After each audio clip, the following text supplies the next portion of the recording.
Intraoperative evaluation of the biliary tree is often performed to identify and manage biliary tract abnormalities or injuries.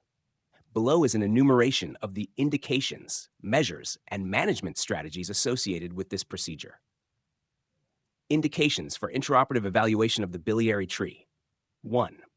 Suspected common bile duct CBD stones, choledocholithiasis, abnormal liver function tests, e.g. elevated alkaline phosphatase, bilirubin, dilated bile ducts on preoperative imaging, history of jaundice or pancreatitis. 2. Bile duct injury, identified during cholecystectomy or other hepatobiliary procedures, suspicion based on abnormal anatomy or intraoperative bile leakage. 3. Unclear anatomy, difficulty delineating biliary anatomy during complex cholecystectomy or due to anatomical variation. 4. Biliary strictures or tumors, preoperative or intraoperative suspicion of malignancy or benign strictures. 5. Iatrogenic complications, accidental ductal transection or damage during surgery.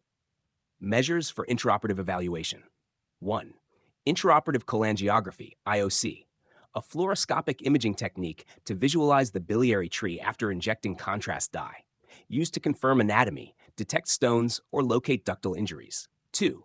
Intraoperative ultrasound, IOUS, non-invasive technique for identifying stones, strictures, or bile duct dilation. 3. Direct visualization, choledocoscopy, use of a flexible or rigid scope inserted into the biliary ducts to visualize stones or abnormalities. 4. Palpation of the CBD, direct manual assessment during open surgery to feel for stones or irregularities. 5. Bile aspiration and analysis, aspiration of bile for cytology or microbiology in cases of suspected malignancy or infection. 6. Intraoperative endoscopic retrograde cholangiopancreatography, ERCP, may be performed in hybrid operating rooms or specialized centers. 7. Near-infrared fluorescence imaging, NIRF, a newer technique using indocyanine green to enhance visualization of bile ducts. Management of findings. 1. Common bile duct stones, small stones 6 millimeters. Attempt flushing into the duodenum with saline or bile duct dilators.